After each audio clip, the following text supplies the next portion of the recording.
అందరు praise lord. దేవుని మహాకృపను బట్టి మన అందరం కూడా అనుదిన యొక్క ధ్యానం కొరకై ప్రభు మనకి ఇచ్చిన సమయాన్ని బట్టి ప్రభు స్తుతిస్తున్నాం. ఇది ధ్యానం కొరకు ఒక మాట చదువుకుందాము, ప్రార్థన చేసుకుందాము, ధ్యానిస్తాం. ప్రేంగల మా తండ్రి, నమ్మకాన్ని మా దేవానికి స్తోత్రాలు చెల్లించుకుంటున్నాం.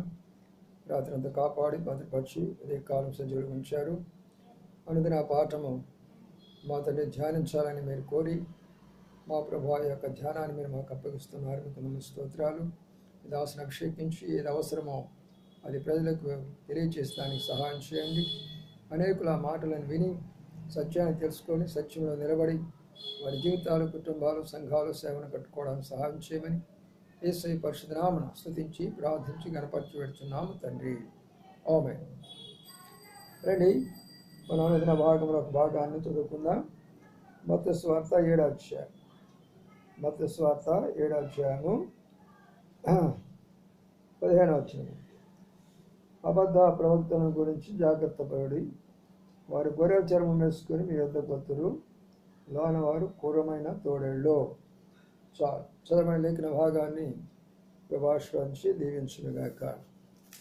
కొన్ని దినాల్లో మన ప్రభునటువంటి యేసుక్రీస్తు వారి యొక్క బోధన గురించిన విషయాలు మనం చక్కగా అర్థం చేసుకుంటూ వస్తుంటున్నాం. ప్రభు యొక్క బోధకు మిగతా వారి యొక్క బోధకు తేడా ఏంటో మనం చూస్తూ వస్తుంటున్నాం. ఈరోజు కూడా అందులో ఒక భాగాన్ని మనం చూస్తూ ఈ విషయాన్ని చూసుకుందాం. ప్రభు ఇక్కడ చెప్తూ ఒక మాట అన్నాడు. ఏమన్నాడు అంటే, మీరు అబద్ధ ప్రవక్తల గురించి జాగ్రత్త పడుడి అని అన్నాడు. Be careful about the false profits అన్నాడు. అంటే చివరి దినాల్లో, ప్రభు వచ్చే దినాల్లో ఈ అబద్ధ ప్రవక్తలు ఎక్కువగా అవుతారు. మొట్టమొదటి నుంచే ఉన్నారు వీళ్ళు, పాత నిబంధన కాలం నుంచే ఉన్నారు వాళ్ళు, కానీ ప్రభు వచ్చే దినాల్లో ఎక్కువగా ఉంటారు వాళ్ళు.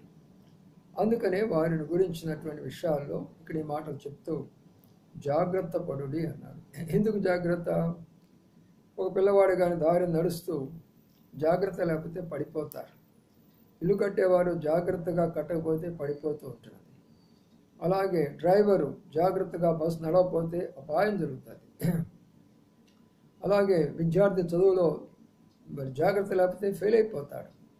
అలాగే ఉద్యోగంలో జాగ్రత్త లేకపోతే ఉద్యోగం ఊడిపోతుంటున్నది. అలాగే నీవు ఏ పని చేసినా కూడా జాగ్రత్త అవసరము. ఆ జాగ్రత్త నీలో లేకపోతే అది నీకు నష్టం కలుగు చేస్తుంది. మస్ట్ బి కేర్ఫుల్ అన్నారు ఇంగ్లీష్లో. కేర్, శ్రద్ధ తీసుకోవాలి. కాబట్టి మనము ఆత్మీయమైనటువంటి యొక్క శ్రద్ధలో ఇక్కడ మనం ఉండాలి. ఆత్మీయ విషయాల్లో జాగ్రత్త కలిగి ఉండాలి. లేకపోతే ఏం నష్టపోతాం మనము? ఈ లోకమే కాకుండా పరలోకము కూడా నష్టపోతాం. దేవుణ్ణి నష్టపోతాం. దేవదూతల దగ్గరికి వెళ్ళలేము, పరలోకానికి వెళ్ళలేము. ఇంతకాలం కూడా బైబిల్ చదివి ప్రార్థన చేసుకొని మందిరానికి వెళుతూ జాగ్రత్త లేకపోతే నష్టమే కదా. అందుకనే జాగ్రత్త పడుడి అన్నాడు. ఈ జాగ్రత్తలు చాలా ఉన్నాయి బైబిల్లో. అది ఇక్కడ అబద్ధ ప్రవక్తల గురించి జాగ్రత్తగా ఉండమన్నాడు. అదే మనకు యూదా పత్రికలో రాస్తూ 1వ అధ్యాయంలోనే పరిశుద్ధులకు ఒక్కసారి అప్పగించబడిన బోధ నిమిత్తం మీరు పోరాడుడి అని అన్నాడు. దేవుని యొక్క బిడ్డలైన మనము పరిశుద్ధులకు ఒక్కసారి అప్పగించబడినటువంటి బోధ అది. దాని కొరకు మీరు పోరాడాలి అని అన్నాడు. అంటే ఇది పోరాటము. ఎందుకు పోరాటము? మనం దేవుని నమ్ముకున్నప్పటికీ కూడా మనము తప్పిపోయేదానికి అవకాశాలు ఉన్నాయి. తప్పుడు సిద్ధాంతాలు, తప్పుడు విధానాలు, తప్పుడు బోధ, మరి భిన్నమైనటువంటి రకరకాలైనటువంటి యొక్క అద్భుత కార్యాలు, ఆశ్చర్యమైన కార్యాలు చూసినప్పుడు తప్పిపోయేదానికి అవకాశం ఉంది. అందుకనే ప్రభు ఈ మాట చెప్తూ అబద్ధ ప్రవక్తలు ఎవరో మీకు క్లుప్తంగా, చాలా క్లుప్తంగా చెప్తాను, చక్కగా వినండి. మొట్టమొదటి వాళ్ళు వీళ్ళు సెవెంత్ డే అడ్వెంటిస్ట్ అంటారు. అంటే శనివారపు యొక్క ఆరాధన చేసేవారు వీళ్ళు. మరి ఆది కాండంలో, నిర్గమకాండంలో ప్రభు చెప్పాడు కదా, విశ్రాంతి దినం పరిశుద్ధ దినమని. కాబట్టి ఆదివారం కాదు ఆరాధన చేయాల్సింది, శనివారం చేయాలా అని ప్రభువును నమ్మరవారు, ప్రభు చెప్పిన మాటలు నమ్మరవారు, అపోస్తుల యొక్క బోధన నమ్మరవారు, కొత్త నిబంధన నమ్మరవారు, కేవలము పాత నిబంధన నమ్మి ఆ శనివారము మేమే ఆరాధన చేస్తాము, మేమే పరలోక రాజ్యం పోతాం అనుకుంటారు. అయితే ప్రభు చెప్పాడు, శనివారం అనేటటువంటిది ధర్మశాస్త్ర ప్రకారము యూదులకు, ఇశ్రాయేలులకు ఇవ్వబడింది. అయితే ప్రభు దినము అనగా ఆయన లేచినటువంటి దినము, ఆయన పునరుత్థాన దినము. అందుకని ఆదివారం అనవచ్చు, పునరుత్థాన దినం అనవచ్చు, పరిశుద్ధ దినం అనవచ్చు, ప్రభు దినం అనవచ్చు. అపొస్తలుల కార్యాలు 20:7 కూడా ఆదివారమే కూడి రొట్టె విరుచుండగా అనే మాట కూడా కనబడుతుంది. కాబట్టి ఇది యొక్క తప్పుడు బోధ.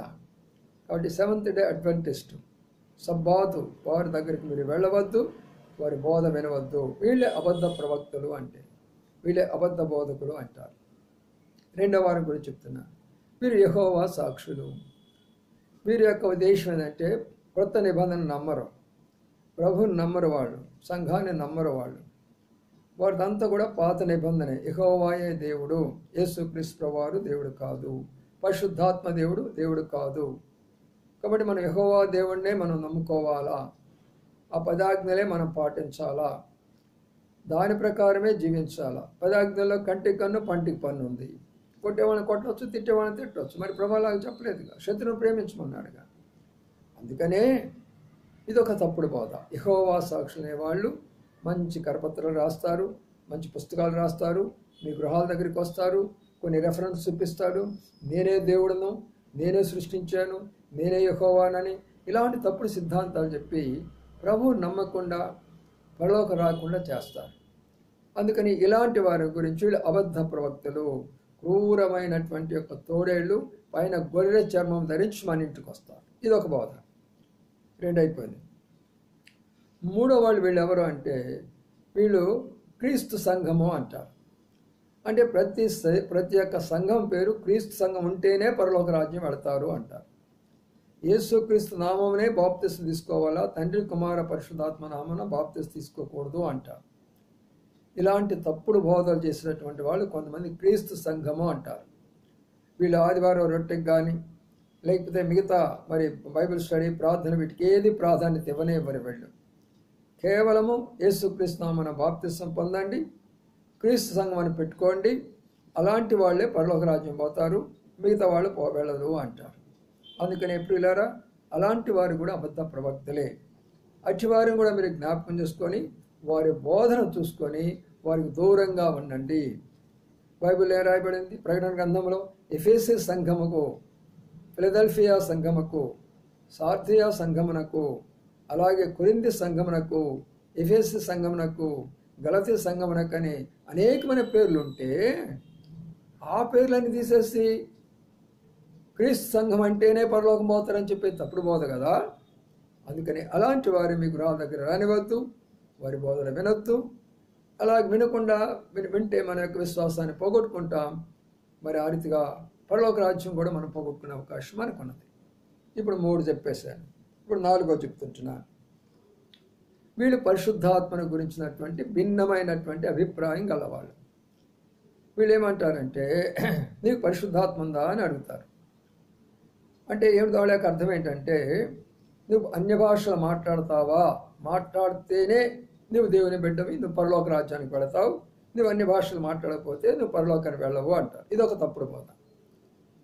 మరి ఆత్మ కలిగిన వాళ్ళు ఆత్మ ఫలాలు ఉంటాయి. గలతీలో రాసిన రీతిగా 5వ అధ్యాయంలో ఆత్మఫలం ఏమనగా 21వ వచనం చూసినట్లయితే ఆత్మ ఫలాలు కావాలి మనకు. అది ప్రాముఖ్యమైనటువంటి విషయం. 3 కొరింథీయుల 12వ అధ్యాయంలో ఆత్మీయ వరాలు ఉన్నాయి. 9 వరాల్లో ఒక వరము ఏంటది? భాషలకు అర్థం కూడా చెప్పాలి. కాబట్టి ఇది వరము. పరిశుద్ధాత్మ యొక్క వరాల్లో ఒక వరమే, కానీ ఇదే పూర్తిగా పరిశుద్ధాత్మ కాదు. కాబట్టి పరిశుద్ధాత్మ యొక్క ఫలాలు ప్రాముఖ్యం. ప్రభువే చెప్పాడు, వారి ఫలాలు చూసి మీరు వాళ్ళని నమ్మండి, కానీ వారి అద్భుతాలు చూసి, వారి స్వస్థతలు చూసి, వారి బోధలు చూసి, వారి ప్రవచనం చూసి మీరు నమ్మవద్దు అని చెప్పాడు. అందుకని ఇప్పుడు పరిశుద్ధాత్మ మనలో ఉన్నవారు మొట్టమొదటి లక్షణం ఏంటంటే పరిశుద్ధంగా జీవిస్తారు. 2వ లక్షణం ఏంటంటే పరిశుద్ధమైనటువంటి యొక్క ఫలాలు, ఆత్మ ఫలాలు వాళ్ళలో కనబడుతూ వస్తాయి. 3వ విషయం ఏంటంటే పరిశుద్ధాత్మ వరాలు వాళ్ళలో కనబడుతూ ఉంటాయి. అట్టివారు పరలోక రాజ్యం పోతారు. ఈ 9 వరాల్లో ఒక వరమే భాషా వరము. భాష వరం ఉండటం తప్పు లేదు, కానీ భాష వరం ఉంటేనే నీలో పరిశుద్ధాత్మ ఉంది, భాష వరం లేకపోతే నీకు పరిశుద్ధాత్మ లేదు అనేటటువంటి తప్పుడు సిద్ధాంతం. కానీ అట్టి వారిని కూడా మీరు జ్ఞాపకం పెట్టుకొని అలాంటి బోధలు మీరు వినొద్దు, వాళ్ళ దగ్గరికి వెళ్ళవద్దు. ఆ బోధలు మీరు విన్నారంటే ఆత్మీయంగా నష్టపోతారు, పరలోక రాజ్యాన్ని మనము పోగొట్టుకుంటాం. ఇదొక భిన్నమైనటువంటి బోధ. మరి ఒక సంస్థ ఉన్నది, వీళ్ళు ఏమంటారంటే దేవుడు మీకు ప్రత్యక్షం కావాల్సిందే, కుమారుడా నీ పాపాలు క్షమించబడ్డాయని నీవు స్వరం వినాల్సిందే, ఆయన నీకు కనబడి నీకు ఆ మాట చెప్తేనే నువ్వు పరలోక రాజ్యం వెళతావు, లేకపోతే నీ పాపాలు క్షమించబడవు. వీడు దర్శనాల సంఘం అంటారు. ఇది కూడా తప్పే. ప్రభు చెప్పాడు, చూసి నమ్మవాడు కంటే చూడక నమ్మవాడు ధన్యుడు అని అన్నాడు. మనం చూడని దాన్ని విశ్వసిస్తున్నాం కాబట్టి మనం విశ్వాసులమే. కాబట్టి ఎవరైనా సరే ప్రభు నీకు కనబడాలా, నీ పాపాలు క్షమించబడ్డాయని ఆయన చెప్పాలా, అప్పుడు దాకా నీ పాపాలు క్షమించబడవు అనే భిన్నమైన బోధలు, తప్పుడు బోధలు ఎవరైనా కానీ చేస్తే వారి బోధలు మీరు నమ్మవద్దు. వీళ్ళందరూ కూడా అబద్ధ ప్రవక్తలు. వీళ్ళందరి గురించి మీరు మీరు మీరు జాగ్రత్త ఉండమని ప్రభు చెప్పినారు. అందుకని ఉదయకాలం మీతో చెప్తుంటున్నాను, ఈ అంచె దినాల్లో, చివరి దినాల్లో ఇలాంటి వారు మనల్ని మోసం చేస్తారు. మరొక మాట ఉన్నది, వీళ్ళు ఈ దినాల్లో ఎక్కువ అయిపోయినారు. వీడు ఎవరు అంటే మరి వెలుగుదూత రూపంలో అనేకులను మోసపుచ్చుతుంటున్నారు. ఈ యొక్క పెద్ద సంఘాలుగా కనబడుతున్నటువంటి వారు. దేవుని యొక్క వాక్యం ఏముందంటే అడుగుడి మీకు ఇవ్వబడును అని అంటున్నాడు. ఎవరిని అడగమని చెప్పినాడు ప్రభు? నన్ను అడగమనం అంటే ప్రభువుని మనం అడగాల. కానీ ఎవరైతే మీ డబ్బులు మాకు ఇవ్వండి, మీ సందాలం మాకు ఇవ్వండి, మీరు మాకు స్పాన్సర్ చేయండి, మేము టీవీలో మాట్లాడుతున్నాము, మీ దశమ భాగాలు పంపించండి, మీ కానుకలు పంపించండి అడుగుతారో వారు కూడా అబద్ధ ప్రవక్తలే. ఎందుకంటే ఆయన రాజ్యం, ఆయన నీతి వెతుకుడి, అప్పుడు మీకు ఇవన్నీ నేను ఇస్తానని చెప్పాడు. అది విశ్వాసంగా సేవ చేయాలి. దైవజన భక్సింగ్ గారు అలాంటి విశ్వాసమైన సేవ చేసి వేలాది సంఘాలు కట్టాడు. అది ఈనాడు ఉన్నటువంటి ఈ బోధకులు ఎవరైతే డబ్బు ఆశించి ప్రేమించి మనలను అడుగుతూ ఉంటున్నారో వారి బోధ ఎంత బాగున్నా వినొద్దు, వారి మాటలు వినొద్దు. ఆఖరికి ఏం చేస్తున్నారు? మన డబ్బు తీసుకొని వచ్చి చక్కని సూట్లు వేసుకుంటున్నారు, చక్కగా అలంకరించుకుంటున్నారు, చక్కగా మేకప్లు చేసుకుంటున్నారు, తలకు రంగులు వేసుకుంటున్నారు. మంచి మరి సినిమా యాక్టర్ల కంటే కూడా ఇంకా మరి విధానంలో వాళ్ళు కనబడుతుంటున్నారు. కాబట్టి ఇలాంటి వారిని కూడా మనం నమ్మకూడదు. ప్రభు ఏమన్నాడు? సంక్షిప్తమైనటువంటి జీవితము తృప్తికరంగా ఉంటుంది. మీకు ఏదైతే దేవుడు ఇచ్చినాడో దాంతో తృప్తిగా ఉండండి. సామాన్యమైన జీవితం జీవించండి. వ్యవసాయకులు అనేవారు సామాన్యమైన జీవితం జీవించాలా. వారి యొక్క డ్రెస్ కానీ, వారి యొక్క భోజనం కానీ, వారి యొక్క గృహం కానీ, వారి ఏదైనా సరే సామాన్యంగా ఉండాలని ప్రభువు చెప్పినారు. అది ఇప్పుడున్న వారు వీళ్ళందరూ కూడా ఇలాంటి బోధకులను మీరు నమ్మవద్దు. మరి ఇంకొక మాట అక్కడేముందంటే మరి ఇలాంటి బోధకులు దేవుని వాక్య ప్రకారము మోకాళ్ళ మీద వాళ్ళని ఆరాధన చేయనివ్వరు. దేవుని వాక్య ప్రకారము కలిసి అందరూ అనగా భాగస్వామ్యులుగా వారి తలాంతులు వాళ్ళ సంఘాల్లో ఉపయోగించే రీతిగా పాటలు పాడేవారు పాటలు పాడనివ్వరు. మరి రకరకాలైనటువంటి తలాంతులు గల వాళ్ళని ఉపయోగించుకోరు. వాళ్ళే చెప్పాలంటారు వాక్యం ఎల్లవేళ, వేరే వాళ్ళకి అవకాశం ఇవ్వరు. అది తప్పు. ఎవరెవరికైతే ఏ యొక్క దేవుడు వాళ్ళకి శ్రేష్టమైనటువంటి యొక్క వరాలు ఇచ్చాడో పాడబాడేవారు పాడబాడాలా, వాక్యం చెప్పేవాడు వాక్యం చెప్పాలా, తర్జుమ చేసేవాడు తర్జుమ చేయాలా, వాయించేవాడు వాయించాలా. అది దేవుని యొక్క సంఘం. అంతేకాని అన్నిటికీ నేనేనంటే ఎలా కుదురుతుంది? కాబట్టి ఈ యొక్క బోధలో నుంచి కూడా మీరు తప్పించుకోవాల్సిందిగా మనవి చేస్తూ ఉంటున్నాను.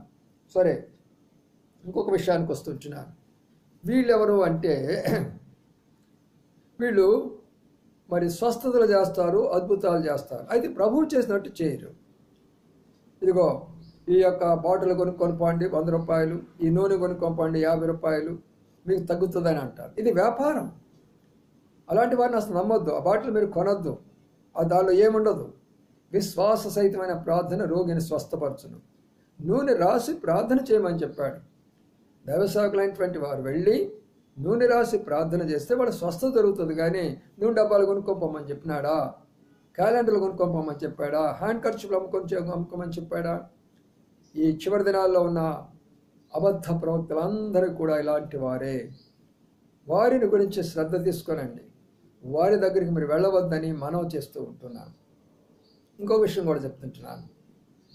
వీళ్ళు ఎవరంటే దేవుని యొక్క సేవకులు లేరు, అందరూ దేవుని సేవకులమే అంటారు.